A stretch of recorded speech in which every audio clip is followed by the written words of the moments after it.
سلام به همگی.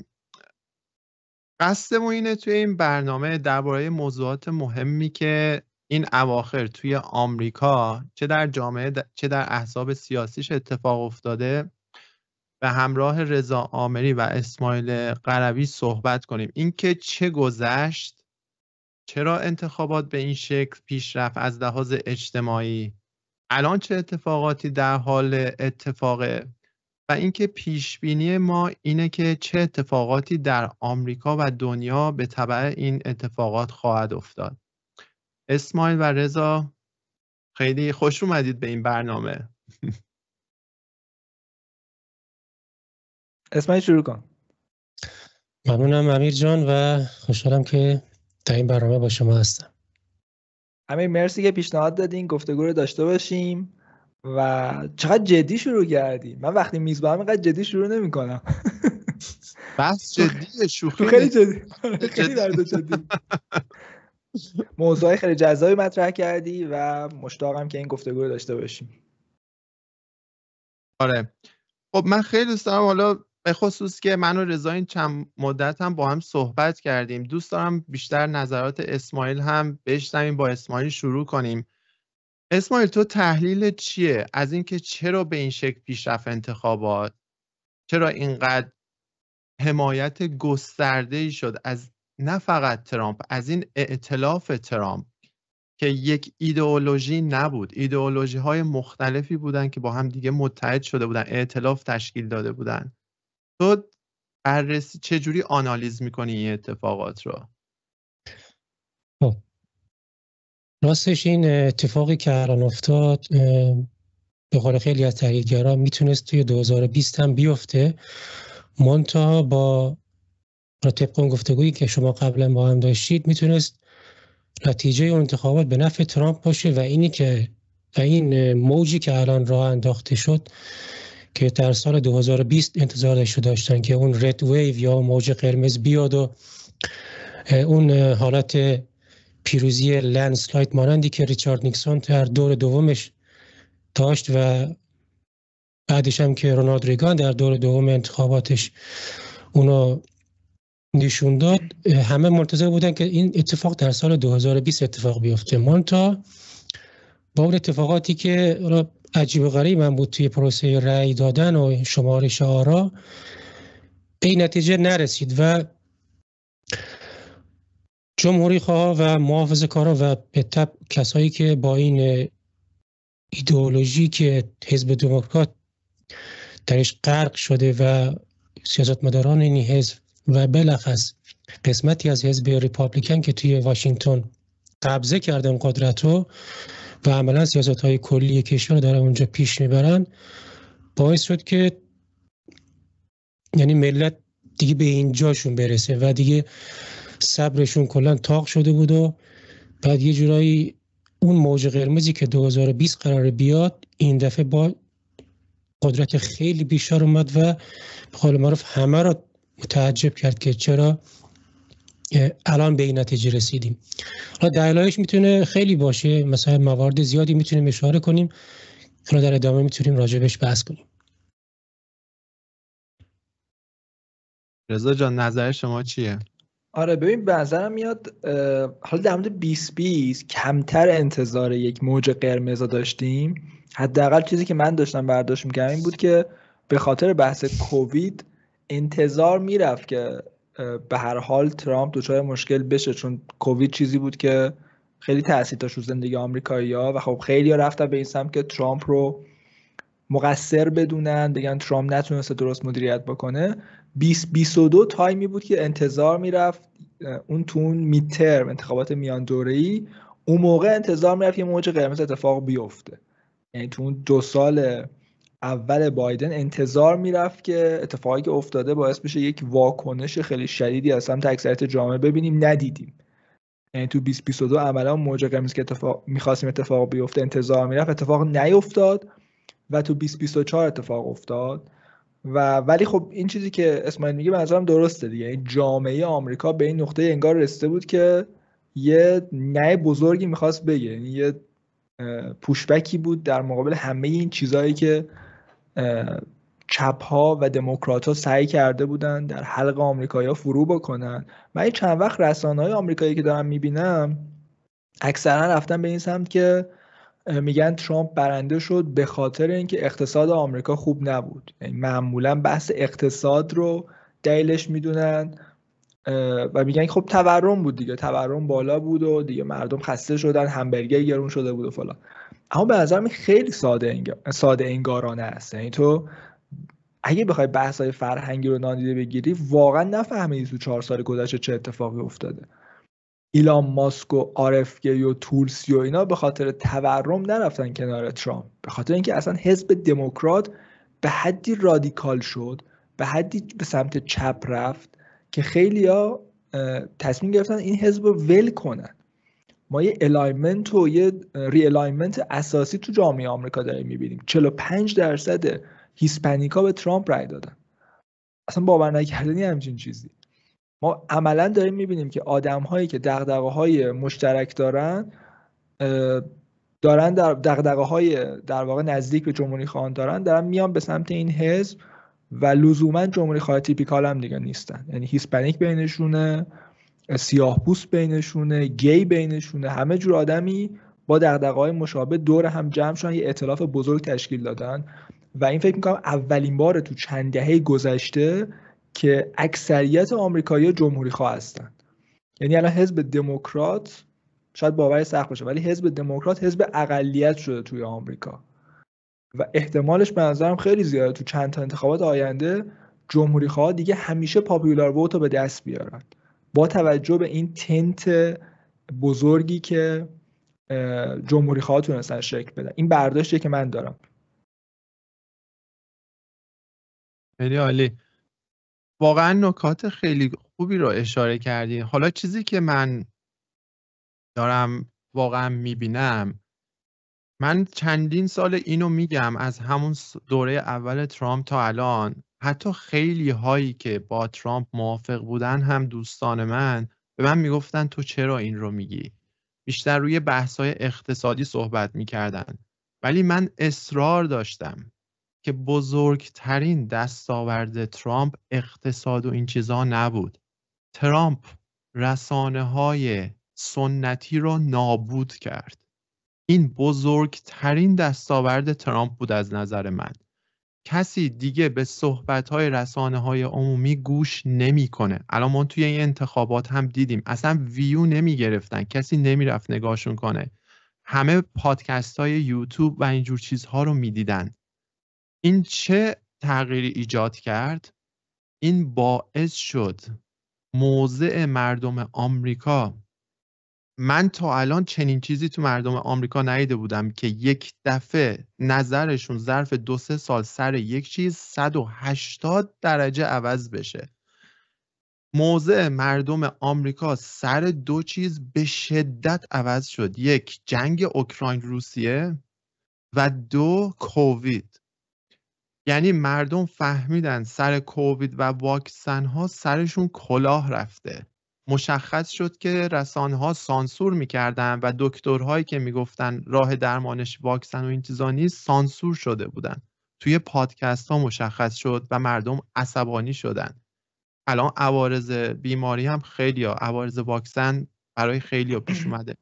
و 2 متوجه شدن که جنگ اوکراین و روسیه انگار یه طرف دیگه قضیه هم داشته که رسانه ها سانسور میکردن و نمیگذاشتن به گوش مردم برسه. مهمترینش این که نمیگذاشتن بفهمن آمریکا چقدر اونجا داره هزینه میکنه. این باعث یکی از عجیب ترین حرکات تاریخ آمریکا شد و سیاه، سفید، دموکرات، چپ، راست، لیبرتریان، LGBTQ، مسلمان، یهودی با هم متحد شدن. اصلا اگر اینو تا یک هفته پیش میگفتی همه بهت میخندیدن. متحد شدن و گفتن ما این جنگ رو نمیخوایم، این نباید پول ما اینجا بره. و سر آزادی بیان هم خیلی بهشون فشار اومد. گفتن چرا سانسور میکردید این اطلاعات پزشکی که میتونست جهان خیلی ها رو نجات بده. یه مسئله دیگه هم که مردم آمریکا خیلی این کم پیش میاد آمریکا از چپ و راست همه طرف سر یک چیز متحد بشن. جنگ یکیش بود، الان اطلاعات کووید یکی دیگه است. یه مسئله مهم دیگه مرز جنوب آمریکاست. الان شهرهای دموکرات آمریکا مثل نیویورک، شیکاگو، سان فرانسیسکو، اینا که همیشه طرفدار این چیزا بودن، عین جمهوری خواها به شدت مخالف شدند و دیدیم توی رأیگیری چقدر اثر گذاشت. این چیزایی که من میبینم دلایلی پیش اومد توی آمریکا که همه رو با هم متحد کرد و همه رو از حزب دموکرات دور کرد. این باعث شد ترامپ بتونه روی این موج سوار بشه. حالا که واسه خود من خیلی جالب بود. یه چیز دیگه هم که جالبه اینه که حالا ترامپ اینجوری همه رو متحد کرد از دینها و نژادهای مختلف و اینها، هنوز رسانه‌های سنتی اصرار دارن که ترامپ میخواد تفرقه درست کنه توی جامعه. انگار نمیخوان درس بگیرن. اینم خیلی جالبه. یه نکته جالبی وجود داره به نظرم، این که هم در مورد کووید هم در مورد اینکه توی اوکراین داره چه اتفاقی میفته، همه دنیا تقریبا تحت تاثیر یک سری روایت‌هایی هستن. یعنی توی همه جای جهان رسانه‌ها دارن یه روایت مشخصی در مورد کووید و اوکراین مطرح میکنن و به نظرم اتفاقا آمریکایی‌ها بیش از بقیه مردم دنیا متوجه شدن چه اتفاقی افتاده و شدیدترین واکنش اونا نشون دادن و فکر میکنم بیشتر از همه هم آمریکایی‌ها بمبارون شدن. یعنی تو حجم هزینه‌ای که رسانه‌ها کردن برای پوشش دادن کووید، فیسبوک، گوگل، اکس، توییتر سابق، همه با هم یک کمپین مشترک داشتن که هر اطلاعاتی در مورد کووید وجود داره که خلاف روایت معموله رو بلا فاصله سانسور کنن. اصلا بی سابقه بود این کمپین سانسور. من هیچ وقت یادم نمیاد تو اون دوران هر چیزی تو یوتیوب می اومد بلا فاصله ویدیو رو برمی داشتن. اکس هر جای لینک میذاشتی بلا فاصله برمی داشتن در مورد کووید و این واقعا چیز عجیبیه و آمریکایی‌ها بیش از همه به نظرم مصر بودن که تا تهش برن که داستان چیه. و خب اتفاقی که الان افتاد به قول تو واقعا نشون میده که خسته شدن از این وضعیت، دنبال اینن که بفهمن چه اتفاقی میفته. حالا یکم بخوایم جلوتر بریم، توی دولت آینده ترامپ احتمالاً یه آدمی مثل RFK روی این قضیه خیلی تمرکز میکنه، یعنی دنبال این میره که بیشتر اطلاعات جمع بکنه و بهش اجازه میدن و فکر میکنم بعد از این هم احتمالاً ما افشاگری های بزرگی داشته باشیم، اطلاعات بیشتری منتشر بشه و این منجر بشه به اینکه خشم بیشتر بشه که چه اتفاقی افتاد، چه بلایی سر ما تو این دوره کووید آوردن. در مورد اوکراین دقیقاً همینه به نظرم. در مورد اوکراین آمریکایی‌ها خیلی هزینه کردن، نمیدونم چند میلیارد دلار شده تا الان و بیش از هم دارن پوش بک نشون میدن. تو اروپا رو نگاه میکنی، اروپایی‌ها اکثرشون فکر می‌کنم همراه هم با قضیه، خیلی کم دم تو اروپا کسی نقد بکنه، ولی تو آمریکا صدای مخالف در مورد اوکراین خیلی زیاد شده، واقعا خیلی خیلی زیاد شده. اکثریت جامعه آمریکا فکر میکنم الان معتقدن که دیگه نباید هزینه کرد برای اوکراین، یه خط پایانی باید داشته باشه این قضیه. درسته. اسماعیل داشتی فکر میکنی؟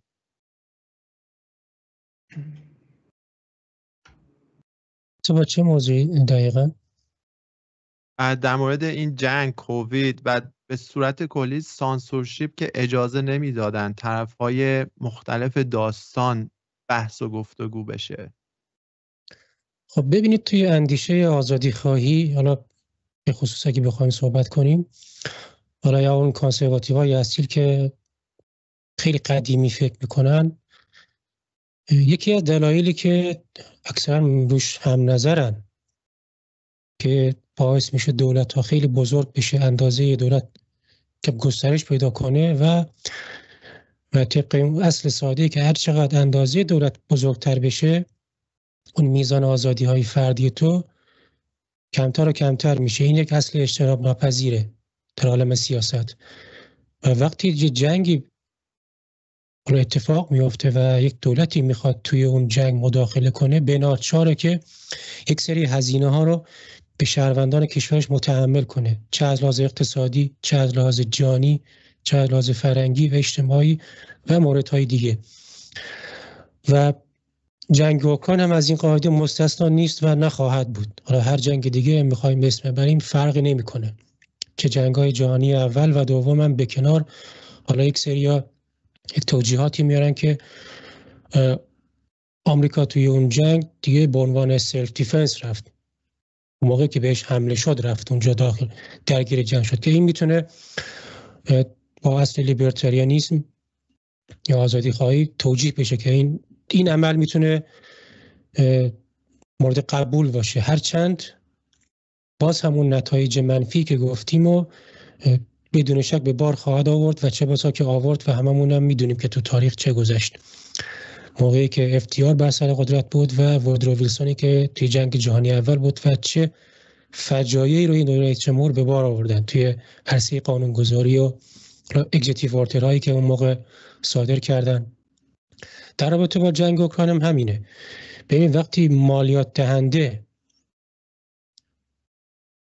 حالا دولت مثلا میگه مثلا من فلان تریلیون دلار بودجه کنار گذاشتم برای جنگ اوکراین و میخوام کمک بفرستم به این همون قضیه چریتیه که چریتی اجباریه که مثلا دولت خیری اجباری میندازه تو روی دوش مالیات دهنده و مالیات دهنده راضی نیست به این کار که پولی که من با زحمت به دست آوردم خلاف اراده و تصمیم من بره یک جایی خرج بشه که من راضی به اون کار نیستم.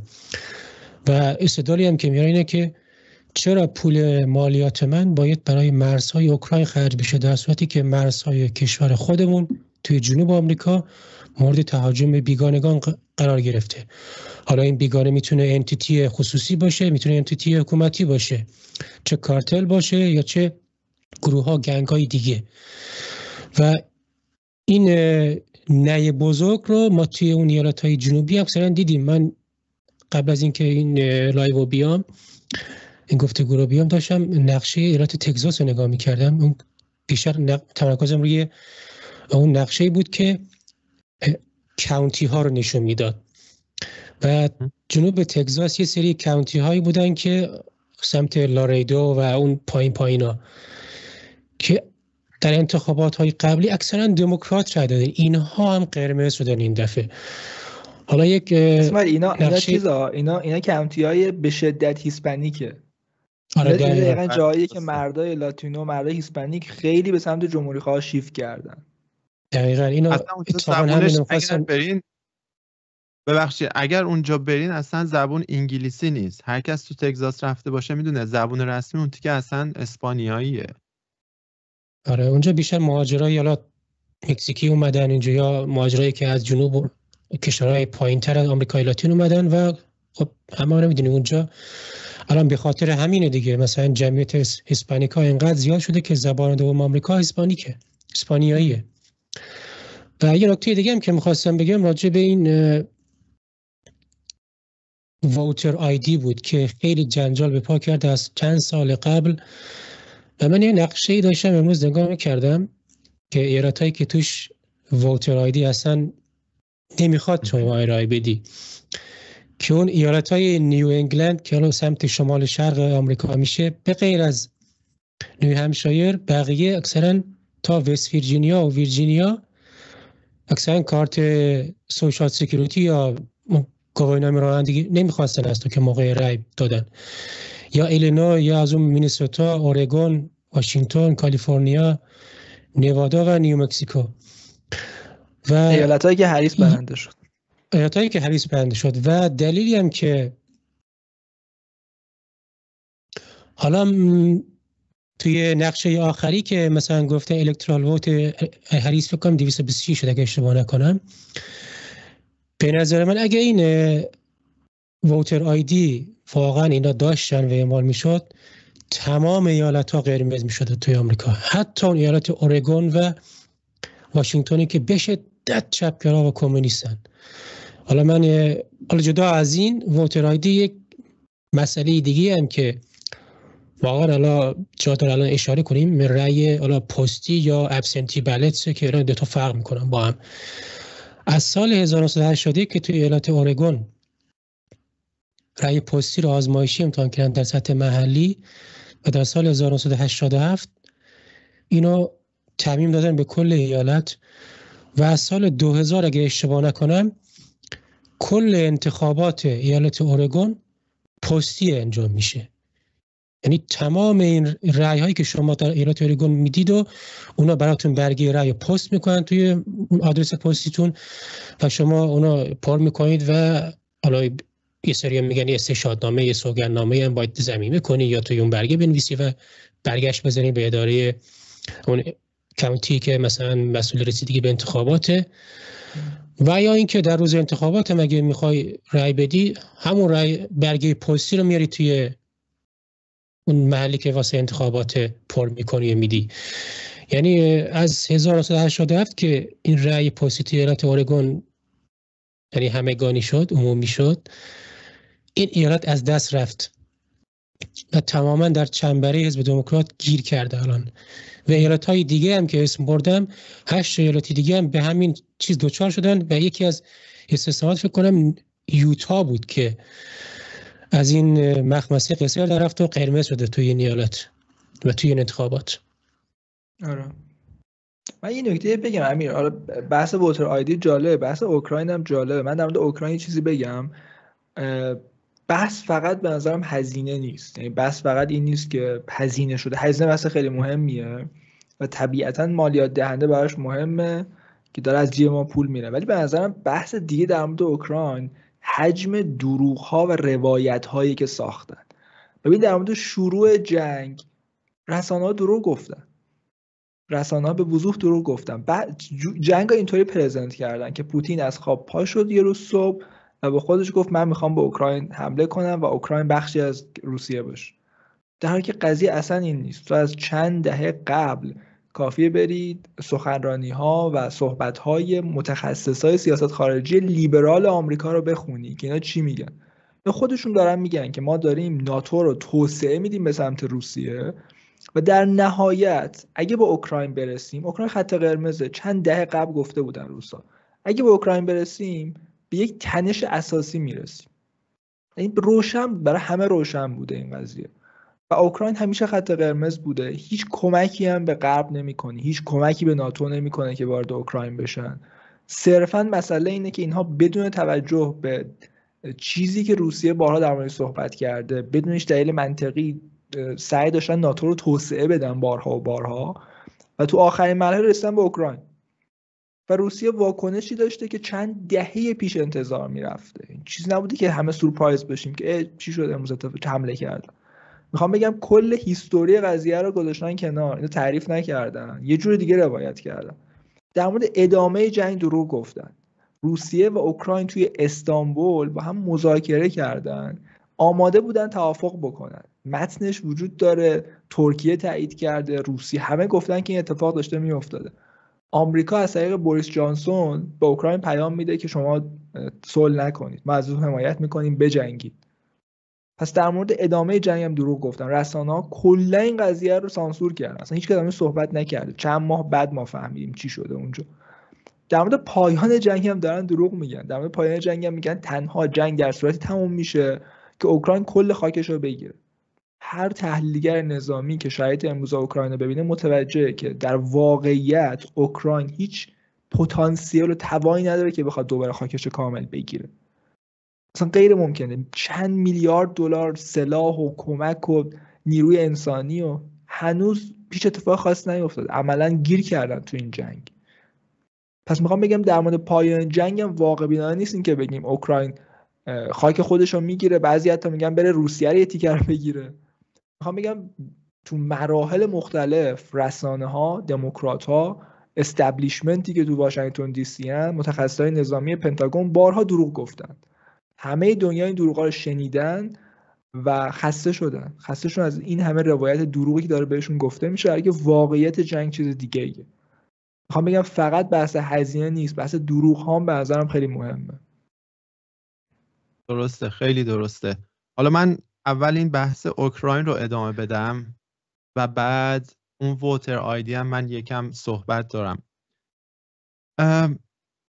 این جنگ اوکراین، من اول یه درخواستی بکنم، چون من هر دفعه صحبتی در مورد جنگ اوکراین میکنم یک سری افراد مثلا عصبانی، زیاد خوششون نمیاد، به من میگن که چرا میگی جنگ باید تموم بشه و اینها. من یک درخواستی دارم به عنوان کسی که اول وقتی این جنگ اتفاق افتاد من هم گفتم که توی جای نگفتم ولی پیش خودم این فکر رو میکردم که روسیه مقصره و پوتین یه دفعه اومده و میخواد اینجا رو بگیره، اوکراین رو بگیره. بعد که اتفاقی من رفتم دیدم ویدیوهایی که از این خبرنگارهای مستقلی که رفته بودن توی اوکراین جونشون هم به خطر افتاده بود ویدیو میفرستادن، رابرت کندی صحبت کرد، ویوک صحبت کرد، دیدم که واقعیت چیه. من درخواستم اینه از مخاطب به طرف مقابلتون یه شانس بدین، به حرفاش فکر کنید، ببینید شاید طرف مقابل داره درست میگه و این جنگ اینجوری که شما از رسانه ها شنیدید نبوده. حالا من در مورد جنگ اوکراین جالبیش اینه که الان مشخص میشه بعد از چند سال هر یک ماهی که مذاکرات به عقب افتاده اوکراین بیشتر از خاکش از دست داده. یعنی هر چقدر زودتر اینا به حرف امثال ماها گوش کرده بودن، کسایی که میگن جنگ باید تمام بشه، اوکراین تمامیت ارزش رو بیشتر حفظ میکرد، مردمش کمتر کشته میشدن. نسل مردان جوان اوکراین الان مقطوع شده، یعنی اصلا اوکراین توی این جنگ نابود شده. و جالبه که رسانه ها هنوزه دارن میگن روسیه توی این جنگ به چی میگن گیر کرده دیگه، هیچ کاری نمیتونه بکنه. نقشه رو نگاه کنید، روسیه اومده کل اوکراین رو داره میگیره. من افتخار میکنم واقعیتش به مردم آمریکا. یک دفعه دیگه مردم آمریکا نشون دادن که چرا با مردم اروپا فرق دارن. مردم آمریکا نشون دادن هنوز که هنوزه از بقیه جاهای دنیا جلوترن. فریب خوردند، اول سریع برگشتن و زدن تو دهن دولت، گفتن نه دیگه نه. یه نکته خیلی مهم، من یک سری مغالطاتی رو بگم که من اتفاقاً به ریز دنبالش رو گرفتم و اگر دنبالش رو بگیریم میبینی که از چپگراها، چه رسانه ها چه سازمان های جاسوسی آمریکا، این مغالطات خیلی مکارانه، خیلی به ریز درست شده و اگر دقت کنید اتفاقاً در محیط فارسی بیشتر میون لیبرال ها، آزادی خواهان ایرانی هم قبول شده. این خیلی جالبه. ببینید این مغالطاتی که سازمان جاسوسی آمریکا، CIA و FBI و رسانه های همین سنتی درست کردن، تا بگی که این جنگ باید تموم بشه میگن پس یعنی شما میگید آمریکا باید انزواگرا باشه. این رو دقیقاً CIA درست کرده. اگر دنبالش رو بگیرید از سال حدود 2021 CIA اومد این رو گذاشت که آمریکا نباید انزواگرا باشه و ترویجش داد. ببینید چند نفر اینو میگن. میگیم جنگ باید تموم بشه، میگن پس شما میگید پوتین خوبه. اصلا بحث روی شخصیت این نفر نیست، بحث روی یه واقعی تاریخیه، کاری به رهبرشون ندارم اون آدم بدی باشه یا خوب. مگر آمریکا پلیس دنیا نیست؟ یعنی شما میگید آمریکا نباید به آزادی دنیا اینا فکر کنه؟ دوباره میگیم جنگ باید تمام بشه، میگن این پولی که آمریکا به اوکراین میده در واقع نمیده به اوکراین، برمیگرده به این کارخانجات سلاح سازی آمریکا و خرج خود آمریکا میشه. اینم یه مغالطه دیگه. یعنی وقتی دنبالش رو میگیری میبینی خیلی مدون، خیلی مکارانه، نه تنها شستشوی مغزی کردن، مرتب هم مغالطات و سفسطه هایی درست میکنن که یه موقع این اذهان مردم رو در این مورد از دست ندن. به نظر میاد که مردم اروپا هم کم کم دارن بیدار میشن مثل مردم آمریکا. نمونهش آلمان، انتخابات آلمان، حزب آلترناتیوشون که راستی و ضد جنگیه به شدت اصلا پیروزی های چشمگیری به دست آورد. همه دارن کم کم یه بیداری هایی به دست میارن. جالبه که خود زلنسکی هم همین یکی دو روز پیش اعلام آمادگی برای مذاکرات با روسیه کرد. حالا من قبل از اینکه برم دوباره توی ووتر آیدی، اگر صحبتی دارید در این مورد ادامه بدید رضا و اسماعیل جان. من خیلی صحبت کردم. اسماعیل تو میخوای نکته داری بگو.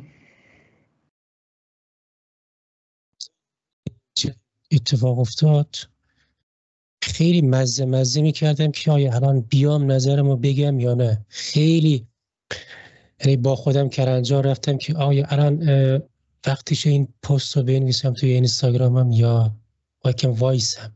چون اگه یادتون باشه اون اوایل اگه مثلا نظری که الان داشتی مینوشتی بیچارت میکردن، یعنی انقدر از چپ و راست میخوردی انواع توهین و فحشا. بعد خلاصه یه جورایی ترسیدم که اینو بنویسم و دست نگه داشتم و 1 سال گذشت 2 سال گذشت میخواستم بازم بنویسم، دیدم نه، فقط داشتم یعنی جایی چی میگن گوش میکردم و نظاره‌گر بودم که افرادی که توی جامعه ایرانی بخصوص مثلا خودشون میگن لیبرالن، آزادی خواهن یا کم اندیشه‌های ضد چپی دارن، نظرشون در این بابت چیه اینا و گوش میکردم و مانیتور میکردم. بعد اکثر پای دل حرفاشون هم اگه بشینی یکی از مهمترین غرایزی که مثلا به این سمت گرایش پیدا کردن این نفرت تاریخی ما از روس هاست. این یکی از مهمترین کاتالیزورهایی بود که یک شخص چه دیدگاهی نسبت به این جنگ داشته باشه. یعنی این عملا نمیذاره تو تصمیم گیریت عاقلانه باشه و خیلی از المان‌هایی که تو به خودت داری میگی لیبرالم، آزادی خواهم، لیبرتاریانم، فلانم، علم و یکی از مواردی که جزء بیس هاست، جزء بیسیک هایی که لیبرال ها باید اعتقاد داشته باشن تا ما مثلا بتونیم علاقه ائتلافی با تو داشته باشیم، سر یه میز بشینیم. یک سری بیسیک ها هست دیگه که باید مالکیت خصوصی که از ایناست، تو اگه اینو اعتقاد نداشته باشی نمیتونیم باید اصلا بشینیم راجع به چیزی صحبت کنیم. این هم یکی از اون مباحث میتونست باشه که جنگ یکی از مواردی که بحث زور پیش میاد و یک لیبرال و آزادی خواه به ذات باید مخالف زور باشه. موقعی که در قالب دفاع شخصی باشه و یک مملکت مورد هجوم قرار میگیره اون موقع مشروعه، اونا به هیچ کی مثلا روش بحث نداره. ولی این جنگ روسیه و اوکراین خیلی ها احساساتی شدن و به خاطر این نفرت تاریخی ما از حکومت‌های روس که تا بوده علیه کشور ما چی میگن خرابکاری کردن، تفرقه انداختن، کلی اذیت کردن حکومت ایران و مردم ایران رو به کنار. و جالبه حالا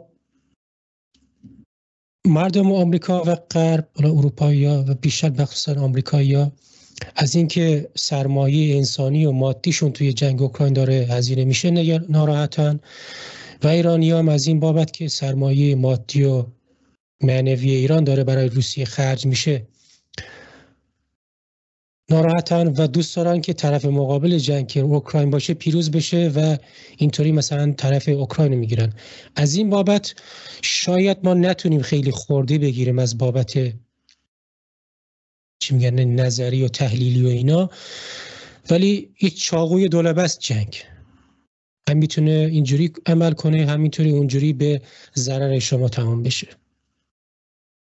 آخه اسماعیل حالا صحبتی که کردی من این سوال رو از حالا جالبه از دوستان دیگه هم که طرفدار ترامپ بودن رأی دادن ولی همچنان تو جنگ اوکراین زیاد انگار در جریان نیستن چه اتفاقی افتاده، همین صحبت‌های مشابه کردن. من این سوال رو ازشون پرسیدم، گفتم طی این جنگ شما که میگید جنگ اوکراین برای ایران خوبه، حالا روسیه رو تضعیف میکنه، به نفع ایران میشه، از این صحبت‌های این شکلی. گفتم طی این چند سالی که جنگ اوکراین بوده فقط یک مورد بهبود رفاه و زندگی ایرانیان به دلیل این جنگ برای من بگین. چی شد؟ چجوری به ما ایرانی ها کمک کرد؟ به جز اینکه تحریم‌های بیشتری ایجاد شد، به جز اینکه تمام منابع مادی و منابع طبیعیمون رو داریم میدیم به سربازای روسیه که توی این جنگ استفاده کنن. هیچ بهبودی اصلا از نگاه ایران هم نگاه کنیم هیچ دستاوردی برای ما و مردممون نداشت. حالا این جدای از بحث فلسفه سیاسی و بحث از جانب آمریکاشه، من هنوز جواب قانع کننده پیدا نکردم که جدای از بحث فلسفه سیاسی لیبرتریان و آزادی و بحث جانب مردم آمریکا، از جانب ایران اگر کسی واقعا پاسخی داره من خوشحال میشم بشنوم که توی این 3-4 سال چجوری زندگی مردم ایران توسط این جنگ بهبود داده شد. من جوابی نشنیدم هنوز. امیر توی سوال خوبی به نظرم پرسیدی. حالا این سوال به نظرم سوال مهمیه، ولی یه سوالم قبلش پرسیدی، اینکه چه اتفاقی افتاد که آدم‌هایی که خودشون لیبرال میدونن اینقدر علاقه دارن که این جنگ ادامه پیدا کنه. یعنی تو اگه به لیبرال بگی آقا من میخوام صلح باشه تو اوکراین، مردم اوکراین دارن کشته میشن، شهرهاشون داره نابود میشه، خانواده از هم میپاشه، عصبانی میشن، اصلا به هم میریزن، ایموشنال میشن که نه این جنگ باید ادامه پیدا بکنه، بعد تا آخرین قطره خونمون بجنگیم. حالا خودشون هم همه مثلا تو آمریکا زندگی میکنن، هیچ کاری هم نکردن.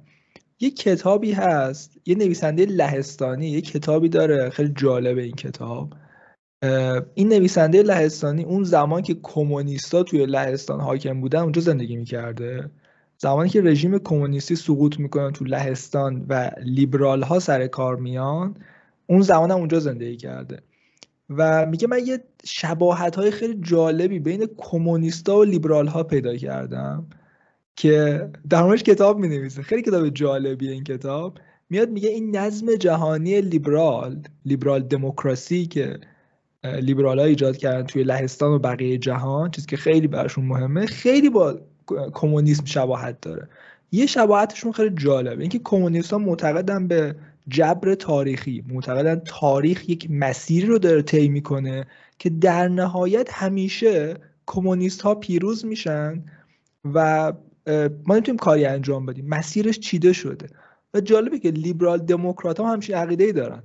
تو با لیبرال دموکرات ها صحبت کنی دقیقا معتقدن که تاریخ جوری چیده شده که لیبرال دموکراسی در همه جهان حاکم بشه. میاد یکی یکی این شباهت ها رو میشماره و تو وقتی عمیق میشی میبینی که واقعا همچین اتفاقی افتاده. این میزان از نگاه احساسی به این مسئله و اینکه ما باید بجنگیم، اینقدر ایدئولوژیک نگاه کردن به همه چی و اصلا واقعیت ها رو ندیدن، نشون میده که لیبرال دموکراسی واقعا ایدئولوژی خیلی افراطی شده که در نهایت هم مثل کمونیسم به نابودی منجر میشه، هم خودش رو نابود میکنه هم جهان اطرافش رو داره نابود میکنه. و ما توی آمریکا توی اروپا داریم میبینیم که عملا الان سوال اینه که بعدش چی؟ یعنی تو ایران ما خیلی عقبیم ولی بقیه دنیا به شکل جدی دارن سر این بحث میکنن که لیبرال دموکراسی به پایان رسیده و بریم فکر کنیم که گام بعدی چیه. که حالا خب بعضیا میگن نشنالیسم، ملیگرایی باید دوباره ایجاد بشه و بعضیا میرن سمت کانسرواتیسم، بعضیا میرن سمت چیزهای دیگه. ولی میخوام بگم الان بحث اینه تو دنیا، سر این دارن جاهای مختلف بحث میکنن که لیبرال دموکراسی عملا داره باعث نابودی میشه و آدم‌هایی که پیروش هستن آدمای به شدت تندرویین که هیچ نوع تغییر رو حاضر نیستن بپذیرن. حالا من قبل از اینکه از اسماعیلم خواهش کنم نظری داره بگه، من ادامه صحبت‌های رضا چون خیلی نکته مهمی رو گفت اینو کوچولو ادامه بدم. ما و خیلی های دیگه داریم این رو میگیم که لیبرال دموکراسی با شکل جدیدش، به خصوص بعد از تحریفایی که جان رالز توی لیبرال ها کرد، توی این لیبرال ها یه چیزایی رو وارد کرد این جان رالز که الان میبینیم چقدر تندرو شده. اگر بگی نه، حتی لیبرال های به خصوص لیبرال های محیط فارسی، اگر بگی نه نباید لشکر کشی کنه آمریکا به هر کشوری و بگه سلام مردم اون کشور ما واسهتون دموکراسی آوردیم، میگن پس آمریکا یعنی انزواگرا باشه، سریع از این مغالطه استفاده میکنن. جواب من به چنین افرادی اینه که انزواگرایی چیه، این مغالطه چیه؟ همون چیزی که پدران آمریکا میگفتن، همون چیزی که قانون اساسی آمریکا میگه. آمریکا نباید به زور لشکر کشی بقیه کشورها رو اون چیزی که فکر میکنه به اون شکل تغییر بده. باید مثل همون 100 سال اولش حدوداً با سیستم تمیز فرهنگی، اقتصادی، سیاسی که اداره میکنه خودش رو و گسترش میده تکنولوژی و رفاه رو در هر جایی در خودش و دنیا، الگو بشه برای دیگران که دیگران اتوماتیکوار بیان الگو برداری کنن. وقتی آمریکا تأسیس شد، اولین کشور با این سیستم آزادی و حقوق فردی بود در دنیا که تأسیس شد. بعد از حدود 100 سال تأسیس آمریکا، حدود 100 تا کشور دیگه ازش الگو برداری کردن.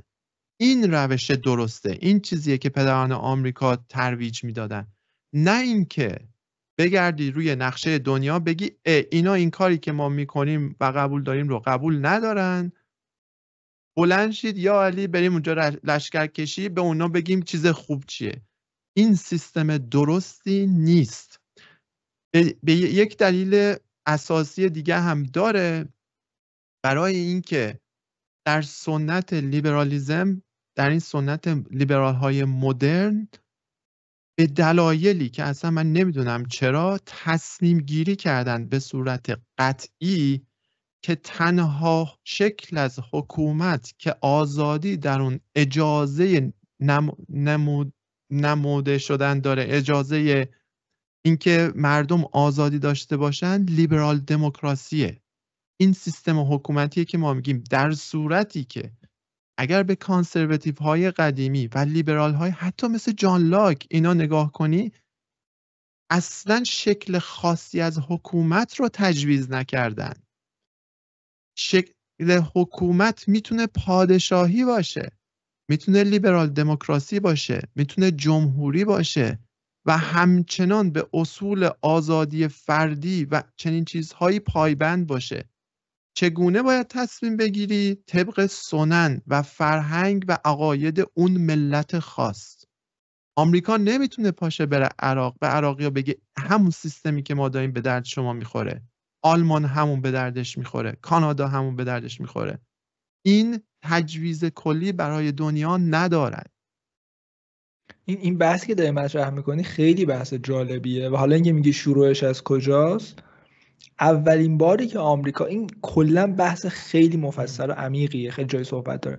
اولین باری که آمریکا تصمیم گرفت دموکراسی رو صادر بکنه، اولین تجربه 1890 اوایل قرن 20 تقریبا، و خیلی داستان جالب و غم انگیزی داره.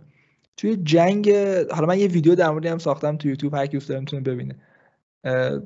اسپانیا یه قلمروی داشته، کوبا نزدیک آمریکا، یکی از مناطق تحت کنترلشون بوده. اسپانیایی ها داشتن با کوبایی ها سر استقلال و چیزهای دیگه درگیر بودن و انقلاب و اعتراض بوده اونجا.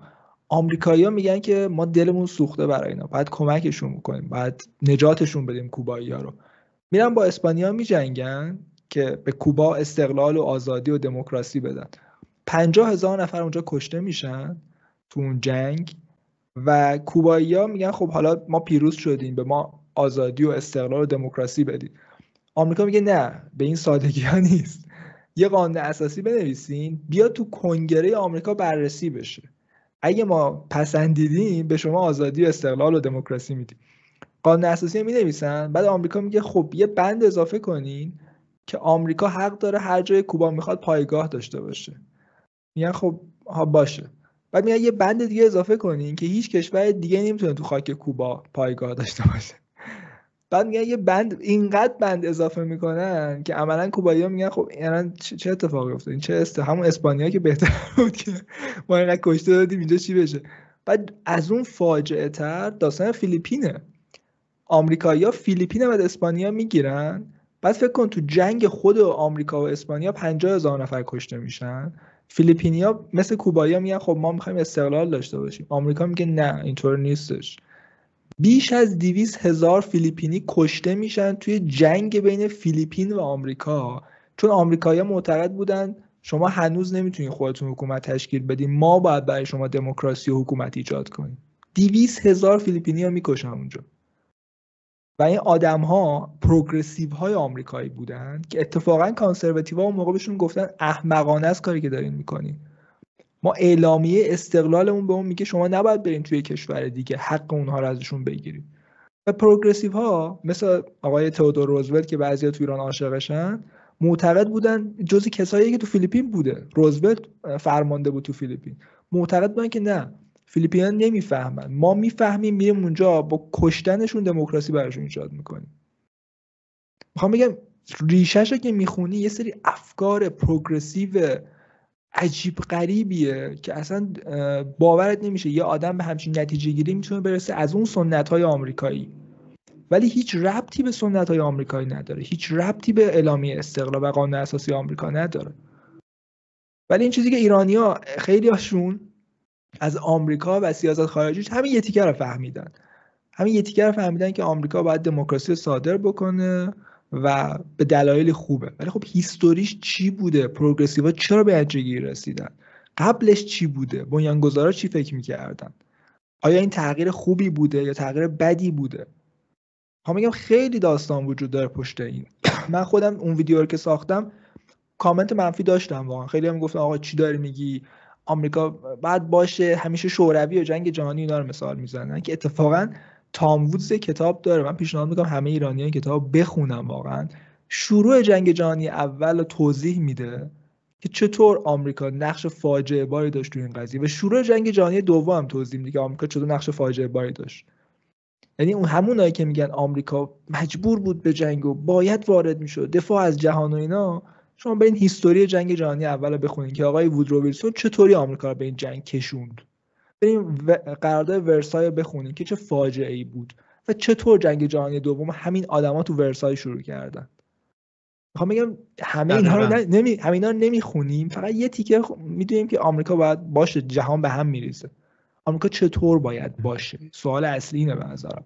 هیچ کس نمیگه کاملا آمریکا نقشی نداشته باشه. بنیانگذاران هم هیچ وقت هم چیزی نگفتن. اصلا کلمه انزوا طلب هم کلمه‌ای که پروگرسیوها ایجاد کردن، یه لیبلیه که تو قرن 20 پروگرسیوها به هر کسی که مخالف ورود به فیلیپین و کوبا بود میگفتن شما انزوا طلبی. خیلی هوشمندانه چپا و پروگرسیوها این کلمات رو ایجاد میکنن. اتفاقی نیست این قضیه. اسماعیل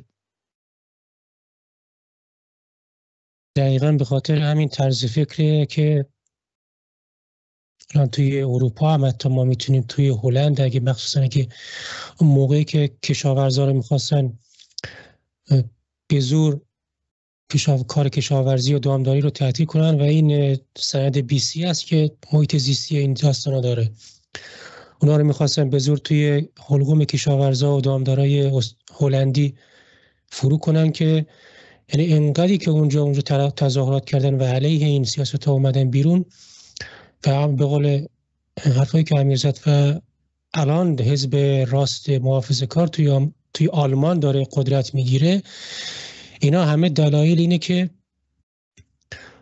نمیتونیم یک قاعده رو همه کشورها پیاده کنیم و یک نتیجه مشابه بگیریم.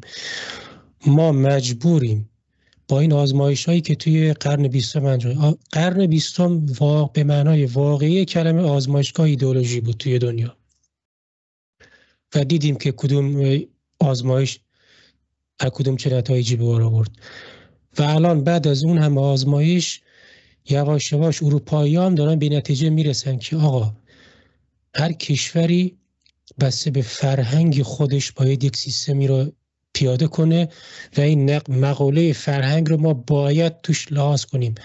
الان همین مدل حکومتی که الان مثلا توی آمریکا هست با همون ساختار و با همون جزئیات با همون فرمش منظورمه شاید تو ایران جواب نده. شما بستر فرهنگی ایران رو باید لحاظ کنید. اگه این بستر رو کلان بیخیال بشید و کلان همون قالب بندی رو بخواید بیاد اینجا پیاده کنید، احتمال شکست شما خیلی بالاست. چون به قول معروف یک ماده جدید رو میخواید به درون مثل یک آمپول زدن میمونه. شما یک ماده رو میخواید تزریق کنید به بدن یک جامعه که شاید اونو ریجکت کنه، بدنش نپذیره اونو. اگر هم تزریق کنید شاید پس بزنه و بیفته رو زمین.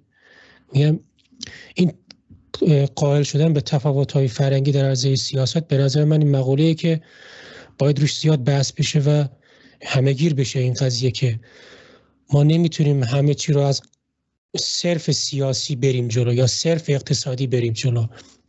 مقوله اجتماعی، سیاسی، فرهنگی، اقتصادی همه رو باید با هم کالچر و فرهنگ رو بیس بگیریم و اونها رو ستونهای دیگه رو روش پای ریزی کنیم که بعد به اون مدلی که مد نظر اون هست برسیم. درسته. حالا من یه چیز دیگری رو که حالا رضا کتابای تام وودز رو توصیه کرد، من شدیداً اگر مخاطبی این ویدیو رو میبینه، من شدیداً به مخاطبان ایرانی توصیه میکنم ویدیوها و کتابهای اندرو برایتبارت رو بخونن. شدیداً توصیه میکنم کتابهای برایتبارت رو بخونید. اگر شما از فرهنگ غفلت کنید، این چیزی میشه که الان تو اروپا و آمریکا پیشرفته ترین کشورهای دنیا، قدرتمند، ثروتمند، ببین به چه افتضاحی کشیده شدن الان، چون دهه هاست از فرهنگ غفلت کردن. توی یه گفتگوی قبلی با رضا هم بود که این رو گفتم، این انتخابات آمریکا اقتصاد و این چیزا بود، ولی انتخابات آمریکا در اصل یک رفراندوم فرهنگی بود. مردم دیگه به اینجاشون رسیده بود و جنگ فرهنگی شدیدی بود.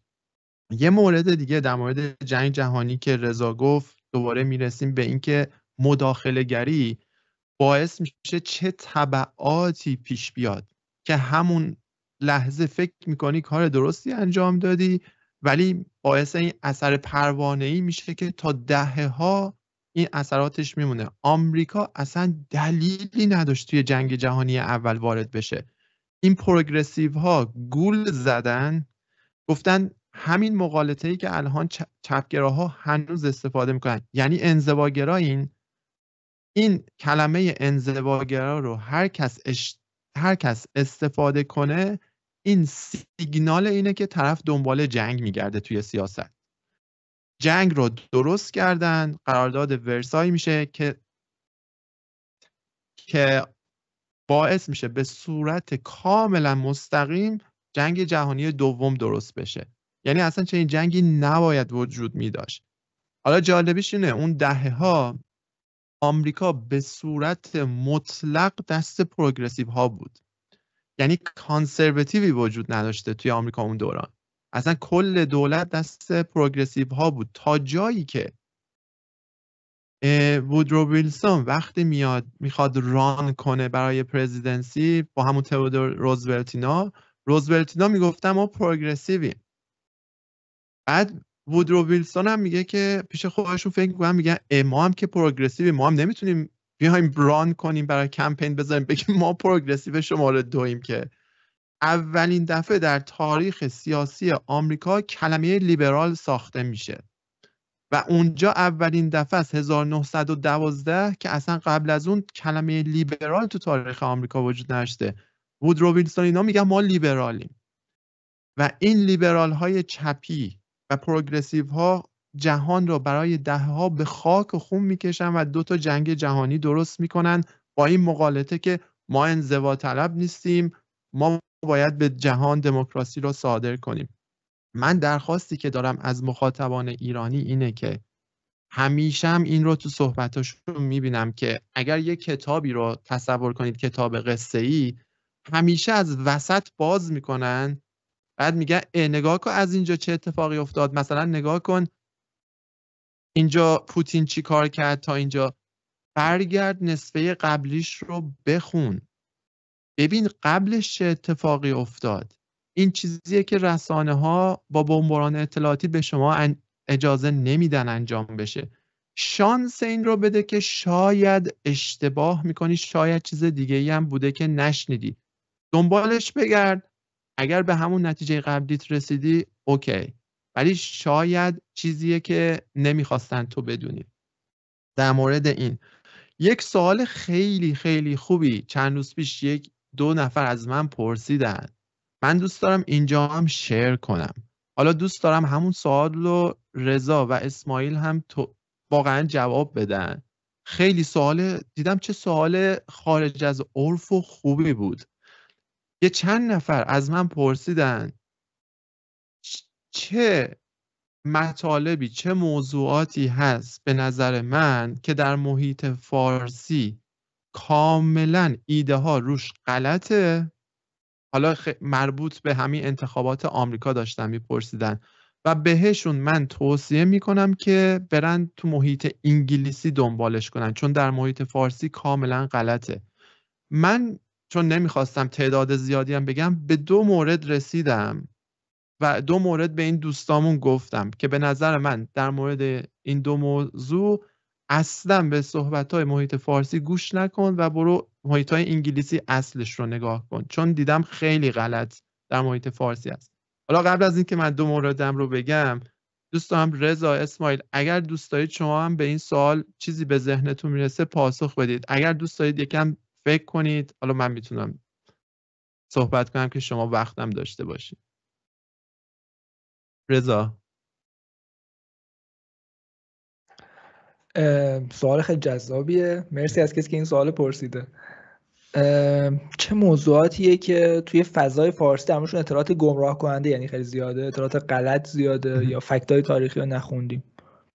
خیلی چیزاست. همین بحثای مربوط به جنگ جهانی واقعا برای خود من خیلی جالبه، چون من خیلی به تاریخ علاقه دارم و سالها در مورد جنگ جهانی میخوندم و همیشه یه روایت مشخصی تو ذهن من جا افتاده بود که این روایت مشخص جنگ جهانیه، چیزی غیر از این نمیتونه درست باشه. و اگه تو گوگل سرچ بکنی، اگه بری از آدمایی که تو فضای فارسی تو این حوزه حرف میزنن بخوای اطلاعات بگیری، به چیز خاصی نمیرسی بیشتر اوقات. واقعا خیلی سخته در موردش اطلاعات پیدا کنی. حتی به انگلیسی هم به نظر من خیلی سخته تو این حوزه ها. تو فارسی که ما واقعا خیلی مایل ها، کیلومترها دوریم از اینکه چه خبره. ولی به نظرم بحثای تو جنگ جهانی واقعا نیاز داره که تو خیلی بگردی، به منابع انگلیسی بخونی. تاریخ آمریکا به کل یه چیزی که نیاز کلا به سمت انگلیسی، غیر از 1776 بقیه مطالب انگلیسی بخونید. و خیلی حوزه واقعا اینطوره. تو خیلی بحث‌های سیاسی کلا نگرش‌ها و اندیشه‌های سیاسی تو فضای فارسی، خب اکثر آدمایی که تو فضای فارسی دارن تو این حوزه کار میکنن خودشون آدمای چپن دیگه. واقعیت آدمای چپگران درن. چه به نظرم اندیشه‌های سیاسی رو هم بهتره که شما بریم زبان‌های دیگه بخونید، در موردش یاد بگیرید. اقتصاد همینطور، همه چی در همینطوری میشه. تو اقتصاد هم همینطوره واقعا. تو اقتصاد من فکر نمی‌کنم فارسی شما غیر از اقتصاددانای چپ خیلی چیزی دستت بیاد که چه خبره.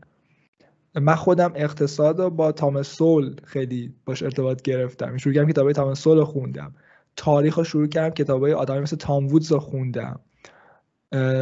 بیشتر حوزه همینطوری من یاد گرفتم. انگلیسی شروع کردم چیزهای مختلف رو بخونم و به سختی به مطلب خوب میرسم. یعنی من بعضی اوقات برای یه ویدیویی که میخوام درست کنم تو یوتیوب گاهی 1 هفته من سرچ میکنم، 1 هفته میگردم تا منابع بهتر پیدا کنم. چون الان تو برو همین جنگ آمریکا و کوبا، آمریکا و اسپانیا رو تو ویکی‌پدیا سرچ کن، برو تو منابع انگلیسی که اکثرا گوگل میاره بخون، تقریبا تو هم چیزی که من تو زمان بهش نمیرسی. تو بری بگردی، هفته ها بگردی، یه کتاب پیدا کنی که یه جنبه دیگه این قضیه رو بگه. و تو خیلی حوزه‌های مشکل وجود داره. اسماعیل شما چی فکر میکنی؟ اولین چیزی که به ذهنم میرسه اینه که اکثر توی دایرکت ها می‌نویسن مگه لیبرال های آمریکایی لیبرال ایرانی نیستن، مثل لیبرال های ایرانی نیستن و اینا. این بزرگترین شبهه‌ایه که فکر کنم من هر دفعه که استوری همچین موضوعات مرتبط می‌نویسم دایرکت میگن که مگه لیبرال آمریکایی مثل لیبرال های ایرانی نیستن. این اغتشاش چی میگن، این در هم تنیدگی و به قول معروف خر تو خر شدن این مفاهیم و واژگون شدن مفاهیم. یه سری ها میگن لوس شده خیلی از مفاهیم توی فلسفه سیاسی و کتابایی هم که به قول رضا کتابایی هم که توی این حوزه ترجمه شده اکثرا چپا ترجمه کردن و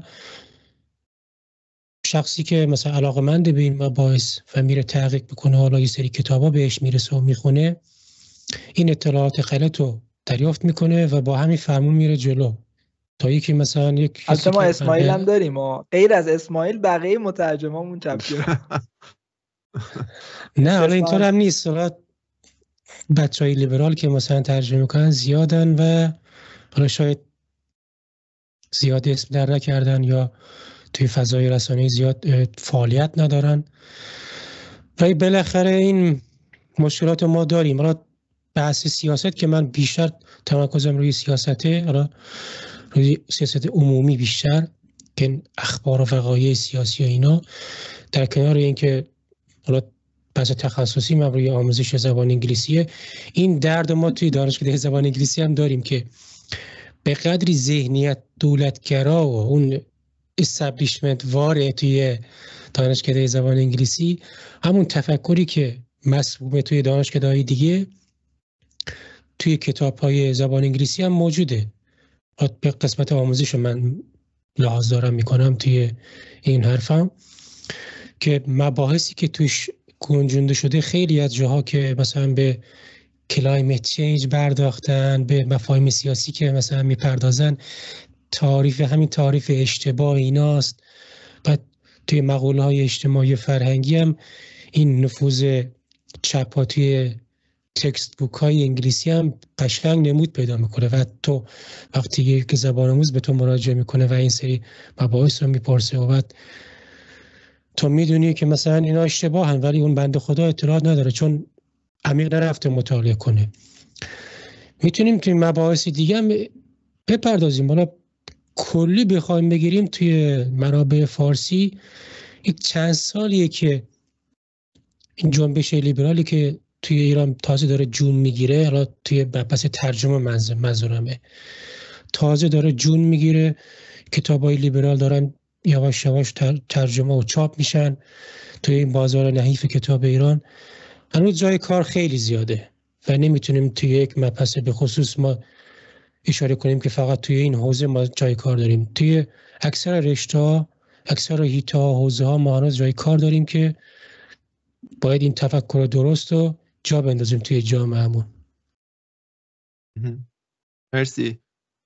حالا خود من وقتی این سوال از من شد، به خصوص که این دوستمون اصرار داشت که من موضوعاتی رو شخص خود من بگم که مربوط به انتخابات اخیر آمریکا و گفتگوهای خیلی اخیر میشد، چه موضوعاتیه که در محیط فارسی کامل بحث گمراه کننده و غلطه و باید مخاطب بره محیط انگلیسی رو دنبال کنه. واقعا من 2 موضوع به این دوستمون گفتم که الان در مورد یکیش صحبت کردیم. یک، جنگ اوکراین. اصلا در مورد جنگ اوکراین به هیچ چیز فارسی گوش نکنید به جز 1776 آقا رضا خودمون اینجا. ولی موضوع دوم که کامل محیط فارسی اصلا یه چیزایی میگن که آدم شاخ در میاره، موضوع تعرفه است.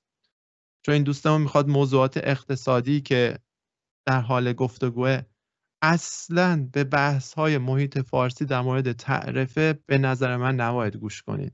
اصلا مشخصه که حتی اقتصاددانانمون در محیط فارسی اصلا تعرفه رو نفهمیدن چیه.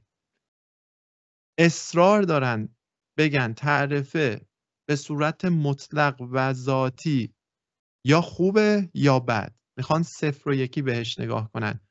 اگر کسی دوست داره در مورد جنگ اوکراین خوب ببینه چه اتفاقاتی افتاده از سال 2014 به تا الان و این اتفاقات افتاده، سرچ کنید توی یوتیوب ویدیوهای ویوک راماسوامی و RFK رابرت کندی در مورد این جنگ کامل توضیح میدن بریز قراردادها چی بوده، الان چه اتفاقاتی افتاده. در مورد تعرفه اگر دوست دارید واقعا متوجه بشید، باید یکم بیس اقتصادی و فایننس داشته باشید تا متوجه بشید. ولی از لیبرتریان ها و کانسرواتیو ها افرادی مثل پیتر تیل لیبرتریانه، در مورد این صحبت میکنه. ویوک راماسوامی خودش لیبرتریان سبک هایکه، در مورد اینا صحبت میکنه. و یک نفر دیگه که به نظر من خیلی اصلا آیکیوش خیلی بالاه و الان خوشبختانه در تیم ترامپ هم هست، دیوید ساکسه. دیوید ساکس هم در این موارد صحبت میکنه. دیوید ساکس سالهاست 20 سال دست راست ایلان ماسکه.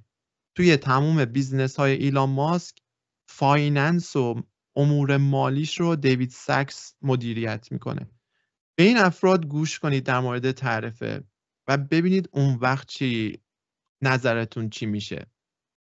زیاد به محیط فارسی اکتفا نکنید. یک موردی هم که من دیگه بگم و صحبتهای خودم رو تموم کنم اینه که من سالهاست در موارد مختلف در ادامه صحبتهای رضا اسماعیل یه چیزایی رو میخونم، هنوز که هنوزه، بعد از 10 سال 15 سال تازه جا میفته برام که آها این میشد معنیش.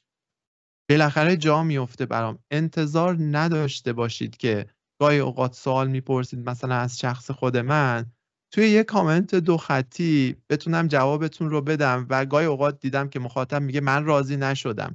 باید خودتون هم یکم تلاش کنید، وقت بذارید برید دنبالش. ما کاری که میتونیم بکنیم اینه که آدرس بدیم بهتون. خودتون هم باید تلاش کنید. یه انتقاد پایانی هم من دارم به ایدئولوژی ها و طرز فکر لیبرتریان ها. به نظر من لیبرتریان ها دارن میشن کسانی که کله شق هستند و آماده گفتگو و مناظره درباره هیچ چیزی نیستن.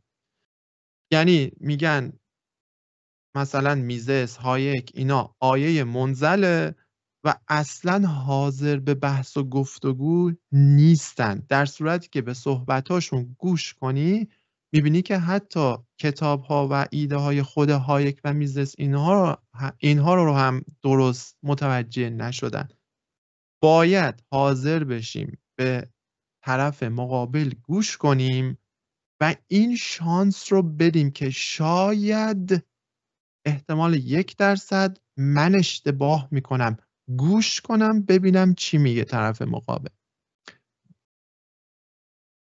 همین چون نکات خوبی گفتی. نکات خیلی خوبی بود چیزایی که مطرح کردی. من اتفاقا امروز دیدم تو گروهت یه بحثی داشتیم که با یه نفر در مورد اوکراین، فکر کنم همین رو داری بهش اشاره میکنی. برای من واقعا خیلی عجیبه که چطور یه نفر میتونه اینقدر با اطمینان بگه که نه من میدونم 100% همینه، 0% تواضع گاهی اوقات نشون میدن از خودشون و این واقعا برای من عجیبه. من همیشه اینطوری هم که در مورد هر موضوعی ویدیو میسازم، حرف میزنم، آماده‌ام که کامنت بذاره که آقا مثلا این کتابم نگاه بنداز، این مقاله‌م نگاه بنداز، توی چیزایی نمیدونی. و میدونم که من قطعا خیلی چیزا نمیدونم، میدونم که قراره چیزایی یاد بگیرم تو کامنت ها، تو فیدبک ها. ولی بعضی وقت یکی میاد کامنت میذاره که نه آقا تو مثلا نمیفهمی چی به چی و مثلا قضیه این نیست و اصلا پرتی و فلان و من اینجوریم که خب اصلا این کمکی نمیکنه. یعنی تو اگه میخوای من چیزی یاد بگیرم بهتره که دوستانه و خیلی مؤدبانه گفتگو بکنی، متمدنانه رفتار بکنی. اگه میخوای خودت یاد بگیری تو هم قطعا چیزی یاد نمیگیری با این ارتباط گرفتن. برای همین نمیدونم چه سودی داره برای آدما این نوع تعامل داشتن. در نهایت ما زمانی یاد میگیریم که بتونیم محترمانه و متمدنانه با هم ارتباط بگیریم، گوش بدیم طرف مقابل چی داره میگه، نظر خودمون هم ابراز بکنیم. این واقعا بحث خیلی مهمه که ما تو ایران خیلی بهش نیاز داریم. اینو باید تو همین جاها مثلا تلگرام و یوتیوب و اینا تمرین بکنیم به نظرم. آره همیشه باید این احتمال رو بدی که طرف مقابل شاید یه چیزی داره برای گفتن که تو نمیدونستی. این که بیای به صورت قطعی بگیم مثلا حالا همین مورد جنگ اوکراین تو نمیفهمی، پوتین آدم کشه، هر کی میگه جنگ نه نفهمی، مثلا با این ادبیات و این سبک فکری، این راه به جایی نمیبره، فایده نداره. باید حاضر بشی به دو طرف گوش کنی و باز هم تاکید میکنم متاسفانه تو جامعه امروز وقت بذاری. کسی نمیتونه بیاد مثلا 20 ساعت ویدیو 10 سال کتابی که خونده رو توی کامنت به تو توضیح بده و اگر این کارو نکنه تو به طرف برگردی که پس تو هم بلد نیستی. یکم هم به دوش خودته که بری دنبالش. دقیقا همینطور. آره هر کدوم از ما فکر میکنم سالها وقت گذاشتیم دیگه. خود من سالهاست دارم میخونم، کلی نگرشم تغییر کرده، به سمت‌های مختلف رفتم، فهمیدم اینطوری نیست اونطوریه و تجربه هم هست. فقط خوندن تو زندگیت هم داری چیزهای مختلف تجربه میکنی، همه اینا کنار هم قرار میگه یه جایی به یه چیزی میرسی که نگرش داره شکل میده. و واقعا به نظرم این بحث خیلی مهمه که خود هر فردی مسئوله برای اینکه یاد بگیره و توسعه پیدا بکنه. مرسی رضا. اسماعیل جان شما صحبت‌های پایانی تو اگه لطف کنی ممنون میشم. دوستان اکثرا همه مباحث پوشش دادن توی این حرفی که آخرا زدن و دقیقا رضا حق با رضاست. این حالا من خودم به شخص خودم هم مثال میزنم. من خودم قبل از اینکه اراد بیام همچین گفتگوهی انجام بدم، حتی تو فضای شبکه‌های اجتماعی بخوام پستی بنویسم، مطلبی بنویسم، استوری بنویسم، یک نظری رو مثلا داشته باشم، خیلی رفتم تحقیق کردم، کتاب خوندم. برای کتابایی که پشت سر ما راجع به خود آمریکا، تقریبا همه اطلاعاتی که به دست آوردم بر پایه 2-3 سال تحقیق پشت سر همه. اینقدر کتاب خوندم، اینور اونور پادکست گوش کردم، مقاله خوندم، حرفای اینو اونو گوش کردم ببینم اینا چی میگن، منابع داخلی رو خوندم، خارجی رو خوندم، بالاخره که تونستم در حد خودم یه سری اطلاع داشته باشم و حرفی واسه گفتن داشته باشم. همینجوری که نیست که طبق این فرضیات خودم بیام یه چیزی رو با احساسات قاطی کنم و پرت کنم سمت طرف مقابلم که هرچی من میگم درسته. نه، توی فضای دیسکورس این روزها و این روزهایی که شبکه‌های اجتماعی اصلا این راهکار جواب نمیده و پادزهرش هم همین گفتگوهای بیشتره، دیسکورس بیشتر، گفتمان بیشتر، چه حضوری باشه چه مثل همین گفتگوهایی که ما الان داریم انجام میدیم توی فضای شبکه‌های اجتماعی. بالاخره اینا کمک خواهد کرد که یک سری از زوایایی که حالا من نوعی شاید نمیدونستم امیر یا رضا مطرح کنه و شاید یه سری از مسائلی که اینا بهش توجه نکرده بودن از زبان من گفته بشه و یک سری ابهاماتی وسط رفع بشه، دانش مخاطب زیاد بشه، دانش خود من زیاد بشه، دانش دوستان زیاد بشه. و کلام آخر اینه که برای اینکه بتونیم این حرفا رو جدی‌تر کنیم باید به بستری نیاز داریم که این گفتگوهای بیشتر رو فراهم کنه. چاره همینه. من نکته پایانی بگم. من این چند سالی که دارم تو جاهای مختلف می نویسم، صحبت میکنم، یه چیز مهمی که بهش رسیدم اینه که برداشت من اینه که خیلی از ایرانی ها، اکثر آدم هایی که من باشون تعامل داشتم توی ایران و بیرون ایران، ایرانی هایی که جای مختلفن، واقعا تشنه یادگیری هستن. تشنه اینن که بدونن چه خبره و واقعا اطلاعات متفاوت در اختیارشون قرار بگیره. اقلیت بودن آدم هایی که توهین کردن، حمله کردن، یا گفتن نه تو اشتباه میکنی، نمیفهمی، هرچی میگه اشتباه. تجربه من اینه که اکثریت ایرانی ها واقعا در شرایط فعلی که ما هستیم دنبال این هستن که با اندیشه های جدید آشنا بشن و یک دید جدیدی مسائل پیدا بکنن و متوجه این هستن که همه دانش در اختیار یک نفر نیست و بین آدم های مختلف این دانش پخش شده و با گفتگویی که ما یاد میگیریم و بهتر میشیم. این برداشت من. جمله خیلی خوبی بود که این گفتگو رو باهاش به اتمام برسونیم. چه جمله خیلی قشنگی بود واقعا. رضا، اسماعیل، واقعا ممنون، چون من خیلی شورت نوتیس دیروز بود که ازتون خواستم اگر میشه با هم یه صحبتی بکنیم، چون همیشه لذت میبرم از گفتگو با شما، چیزهای خیلی خوبی یاد میگیرم. ممنون که موافقت کردین. تشکر. مرسی امیر جان، بازم از این کار بکنم. تا برنامه بعدی.